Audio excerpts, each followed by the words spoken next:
ഒരു നാടൊന്നാകെ കണ്ണീരിൽ മുങ്ങിപ്പോയ ദിനമായിരുന്നു ഇന്നലെ. നിലവിളിച്ച് കരയുന്ന ആ ഇരട്ട പെൺകുട്ടികളെ എന്തു പറഞ്ഞാണ് ആശ്വസിപ്പിക്കാൻ കഴിയുക? അവരുടെ അമ്മ ഇനി ഒരിക്കലും തിരിച്ചുവരില്ല എന്ന യാഥാർത്ഥ്യം ആ പെൺകുട്ടികൾക്ക് ഇപ്പോഴും വിശ്വസിക്കാൻ കഴിയുന്നില്ല. എന്നത്തെയും പോലെ ദിയമോളെയും ദേവികമോളെയും ഒരുക്കി അമ്മ റീഷ തന്നെയാണ് സ്കൂൾ ബസ് കയറ്റിവിട്ടത്. അതേ സ്കൂളിൽ തന്നെ അധ്യാപികയായ റീഷ പുറകെ വരാമെന്ന് കുട്ടികളോട് പറയുകയും ചെയ്തു. എന്നാൽ സ്കൂളിലെത്തി കുറച്ചു സമയം കഴിഞ്ഞപ്പോഴാണ് അധ്യാപികമാരെത്തി രണ്ടുപേരെയും കൂട്ടിക്കൊണ്ടുപോകുന്നത്. ആദ്യമൊന്നും ആ കുരുന്നുകൾക്ക് കാര്യം മനസ്സിലായില്ല. പിന്നീട് സ്കൂൾ വിടുകയും ചെയ്തു. ഈ സമയം അമ്മ എവിടെയെന്ന് രണ്ടുപേരും ടീച്ചർമാരോട് ചോദിക്കുന്നുണ്ടായിരുന്നു. എന്നാൽ ആ കുരുന്നുകളോട് എന്തു മറുപടി പറയുമെന്നറിയാതെ അധ്യാപകരെല്ലാം തേങ്ങിക്കരയുകയായിരുന്നു. നിമിഷങ്ങൾക്ക് മുൻപ് തങ്ങളെ ഒരുക്കി സന്തോഷത്തോടെ സ്കൂൾ ബസ്സിൽ കയറ്റിവിട്ട അമ്മ മരണപ്പെട്ടുവെന്ന് എങ്ങനെ ആ പിഞ്ചു മനസ്സുകളെ ബോധ്യപ്പെടുത്തും? പുതിയൊരു ജോലി കിട്ടിയതോടെ ഒരുപാട് പ്രതീക്ഷകളും സ്വപ്നങ്ങളുമായി ജീവിതം മുന്നോട്ട് കൊണ്ടുപോവുകയായിരുന്നു റീഷ.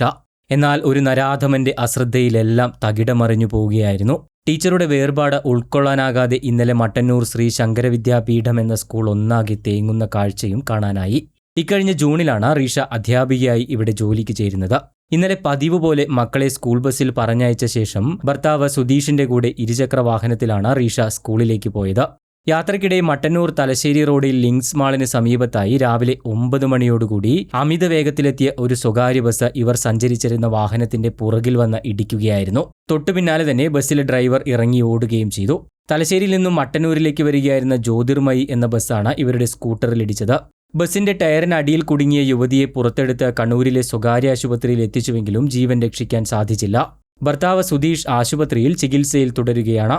അപകടമുണ്ടാക്കുന്ന വിധത്തിൽ അശ്രദ്ധയോടെയും അമിത വേഗത്തിലും പായുന്ന ബസ്സുകൾക്കെതിരെ കർശന നടപടി വേണമെന്നാണ് ഇപ്പോൾ നാട്ടുകാരുടെ ആവശ്യം.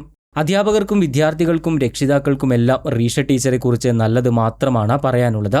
ചുരുങ്ങിയ കാലത്തിനുള്ളിൽ തന്നെ ആ വിദ്യാലയത്തിലെ കുരുന്നുകളുടെ പ്രിയപ്പെട്ട അധ്യാപികയായി റീഷ മാറിയിരുന്നു.